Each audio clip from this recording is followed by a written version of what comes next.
Now, two guys who are squared away on this are Trey Ditto, CEO of Ditto Public Affairs and former communications director for the Republican leadership, and Jim Carafano, foreign policy studies director at the Heritage Foundation. Guys, thank you for joining me. Thanks. You know messaging. You know how this works. Was Mitt Romney wrong to have a gut reaction to say we should never apologize for the freedom of speech in our Constitution on a messaging level? To be clear, the first reaction they had was absolutely right. There was a massive blunder by the Obama administration putting out this statement, and they had absolutely every right to jump on it. The question is now, where do we go 48 hours later? And from a messaging perspective, this is a chance for the Romney campaign to show the difference between Republicans and Democrats. Republicans take stances in the Middle East. Democrats talk about having a stance in the Middle East. Now, I got to give the guy credit. If his biggest blunder here is falling back on the Constitution, why would somebody say that was a dangerous political? Why would Steve Schmidt say that? I mean, he was a communications guy too. I mean, can't we at least say, well, his gut reaction was to protect American freedom? I think you're absolutely right. His gut reaction was exactly what a Republican presidential candidate should do. I think he was acting presidential in the sense that something happened and he reacted immediately, whereas Obama said, I'm going to take some time, we're going to see how this develops, and then I'm going to make a comment. That's not how a president of the United States of America should act. Now, I want to bring Jim in. Hillary Clinton, I mean, she has been doubling down on her apologies. I mean, she was out today with a press conference speaking only about the content of this video. What about the people who attacked our embassy? Yeah, I really want to go back to the memo because I think Romney was right. And in a sense, the president said Romney was right because the first thing the president did was pull the memo. And if you actually read the memo, it says everything that's exactly wrong with how to do foreign policy.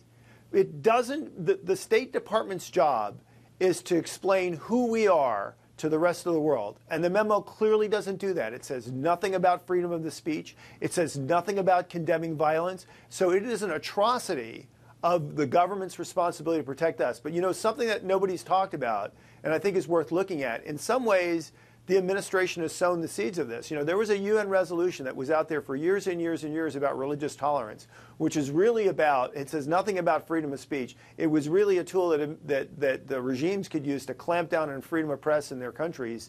And the United States not only switched its vote and voted for it, but it negotiated a compromise that got the UN resolution passed. So in a sense, the State Department's been out there promoting this idea about religious freedom and neglecting the freedom of speech, neglecting the abuse of attacking freedom of speech in the name of blasphemy. You know, I used to get your emails back in the day, but now we have social media, Facebook, Twitter, lots of ways to reach voters. What's the strategy here? What does the Romney-Ryan campaign have to do to make this right?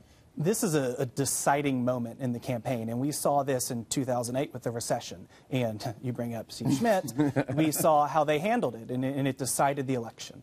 For the Romney campaign, this is a moment where they can establish their foreign policy credentials. And this means, as you see President Obama acting presidential in the Rose Garden with Hillary Clinton, this is an opportunity for Romney to be standing next to policy advisors, going out there, making speeches at the right place to define his foreign policy credentials before the Obama administration defines it for him.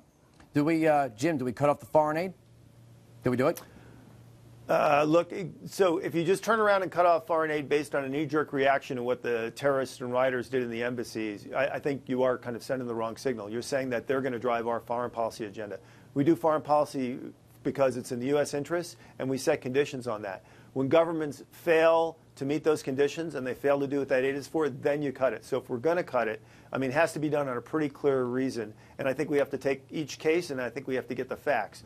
But I think just to say we're going to cut aid because somebody attacked our embassy, well, you know what? You just green-lighted somebody attacking every embassy in the world. Yeah, but we can no longer use money to buy friends, especially when it doesn't buy us friends. And we're borrowing money from China for this stuff. I mean, we got to start getting results.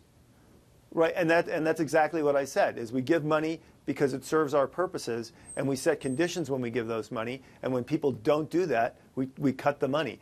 That's the criteria for making the decision. Okay, so what's the next step? What is the next step? The White House said it's not cutting off the foreign aid. They were pretty clear about that. So what do we do now? We've apologized, and we've continued to give them money. What else can we possibly do here? Well, look, I can tell you exactly what the Obama administration is going to do, is they're going to do as little as possible. They only have two interests here. One is to spin the news so it makes the president look as good as possible, so he gets as many votes as possible. And the other thing is to do as little as possible in the region as they possibly can. That's all they care about. So policy ain't going to change. The real question is where do we go from here?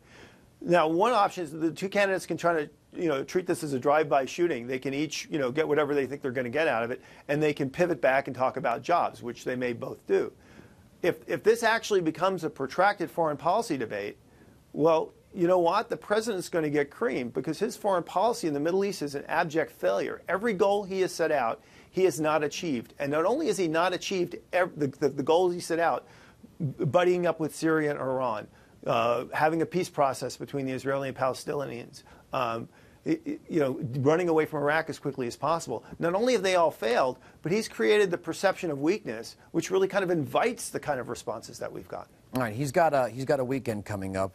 He can bang out a speech, get out some stuff on social media. Is this the right or wrong thing? The president spent more of his time apologizing, talking about religious tolerance. Same for the Secretary of State. He did that before in the Fort Hood shooting. He spent the first 2 minutes, giving shout-outs and talking about the plight of Native Americans. Does Romney use that or just try to play it safe?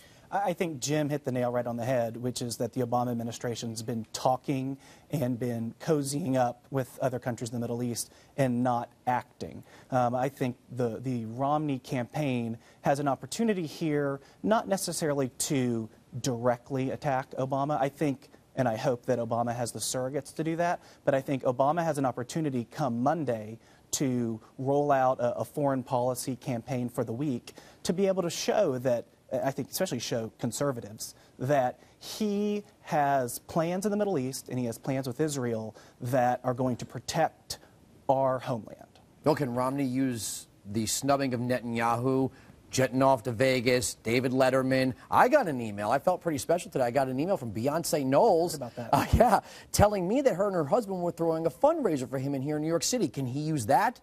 Well, absolutely. I think that he can definitely allude, depending on the crowd, to the fact that the Obama administration is in Vegas and is, having celebrities send out emails for them while people are literally dying in the Middle East. I think Romney has an opportunity to pivot from some criticism he's been receiving from the liberal media and turn a negative into a positive.